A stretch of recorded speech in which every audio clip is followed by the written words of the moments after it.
This is going to be a total different style than what we're used to and how we book appointments. And so the reason why we're doing this is so we can all get better together. So what's going to happen now is John's going to be Zillow. He's going to have a direct connect with the client. The client's going to be me, and we're going to just run through the whole entire process right now. So John, are you ready? Ready. Janita, you're ready? All right, let's do this. So on 3, 3, 2, 1, action. Let's roll. John. Ring, ring. Hi, this is Janita. Hi, Janita. This is John from Zillow. I have Elias on the line, and he'd like to see 123 Main Street in Oakland. Okay, great.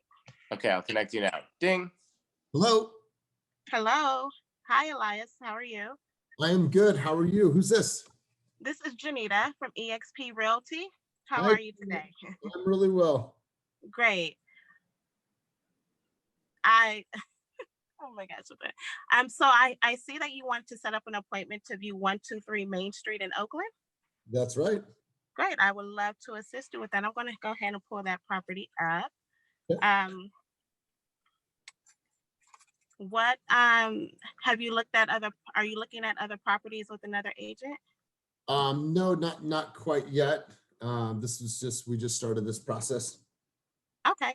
I'm going to go ahead and see what appointments we have available and get you confirmed for tomorrow. So while I pull that up, what exactly drew you to this property?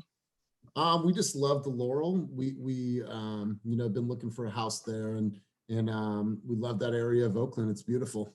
Okay, great. And were you interested in any other areas at all? We're open to Maxwell Park. Okay, great. Well, I see that we can schedule an appointment for 2 o'clock. We have a 2 o'clock availability for tomorrow. So I can get you scheduled. Does that sound good? It does. Okay. And what I'll do is contact the listing agent and get any showing instructions, and I will follow up with a text and an email confirming the appointment. Yep. All right. Okay, I can't tell if you can hear me or not. Oh no, I am. I can. Okay. So oh my God, this is throwing me off. So do you have any other questions?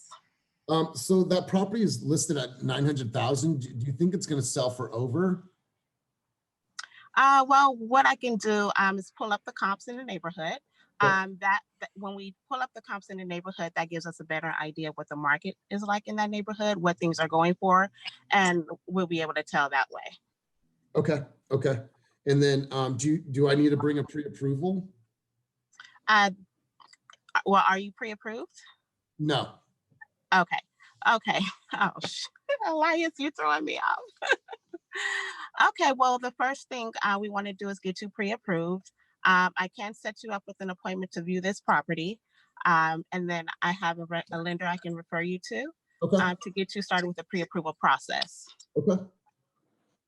All right, perfect. All right, what next? Okay, so what I'll do is contact the listing agent to confirm the appointment for 2 o'clock tomorrow. I'll follow up with an email and a text message.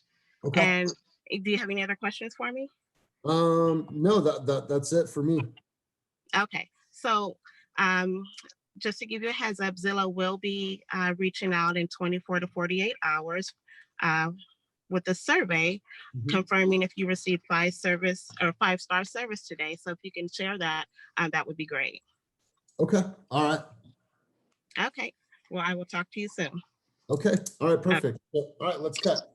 All right. Oh my gosh, that was horrible. It's okay. I think that this environment is nerve-wracking for a lot, but here's the thing: if you can do a great job with this, you'll be even more prepared for the client. So I think that in this environment, it's easy to let nerves take over. Oh yeah, I'm nervous. I've been nervous all morning. It's totally okay. So first things first, your opening was good. You went into 123 Main Street, but then you broke character a couple times, right? So I like the way that you introed, but then we had a few hiccups along the way. It's curveballs for you because that's what's going to happen. Well, tell me, is it competitive? Do I need to be pre-approved? Right. And so like setting up clear understanding of what's going to happen. Janita, here's what's going to happen. I'm going to check for seller availability right now. I'll get back in touch with you about 30 minutes to see what's available. You said that you're available at 2 o'clock to 2 to 6 tomorrow. Okay, perfect. I also want you to carve out a little bit of time because I want to be able to show you a couple other homes in that area, you know, while we're there. And then, so you go into that appointment, you go to the location, more of that motivation is going to come on that second call when you follow up with the peds and everything that you're going to, you know, check for them. And then the survey sounded a little jumbled at the end there. I don't feel that we gave 5-star service just yet, right?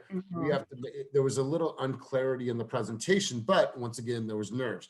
Overall, I think you did a really good job. This type of environment can be a little nerve-wracking, so I understand. So let's turn it over to Judge John. Okay. Yeah, so pretty much everything Eli said. Just a couple little things that we picked up from going through this other call is like try not to use the word listing agent. You want it to sound like you're in control of the whole situation. There's not like another agent you need to check with. You can, I'll check the seller availability, or I'll check with the sellers to make sure that time works. But you don't want to like refer to another agent. And then also ending, you want to end with a little more like, okay, here's what's next, and like that you're in control. And I know, in a lot of other situations, kind of ending, asking if there's any other questions makes you feel like you're being more thorough. But on these calls, like you want to, feel like you're really taking control, guiding them through the process and telling them what the next steps are. And when you end with, do you have any other questions? That kind of implies like, oh, maybe I didn't cover everything we needed to cover. And then same thing with the survey. And I think it's better rather than just straight up asking for the services, like, my goal is to provide 5-star service, and I hope I've done that so far. Just a statement that kind of implies like you want a 5-star review rather than like, give me a 5-star review. But I mean, overall, I get it's a nerve-wracking situation, especially like when you can like see us all and all that. You just had some and it's not a difficulties, natural situation. You're not, it's all, it's different, a different situation. So yeah, for sure. So and that's why we're practicing it, and it'll help you just be more confident like going forward. But just, as long as you remember that the majority of the call, the goal is to set the appointment. That's really what we're going for here. But just need a little bit of practice, but definitely good job, and appreciate you just doing it in the first place. All right. Well, thanks. It's just like, we're running a scrimmage, or we're practicing, and be like, okay, yeah, we don't have our pads on. It's going to be a little bit different, but this is all in preparation for game day. So we'll turn it over to Kenny. Kenny, parting words. I thought the call overall was like maybe 8 out of 10. It was actually pretty good tone. Right from the beginning though, like it was a huge error asking if they had an agent. So whether they said yes, and then what would you have said? Like, oh, but I still want to show you the house. So like, that, which has been strange. So I wouldn't even have brought that into conversation. Okay. And overall, I think it was pretty good, and they hit all the key points. Okay. Congrats on the new listing. Oh, thank you.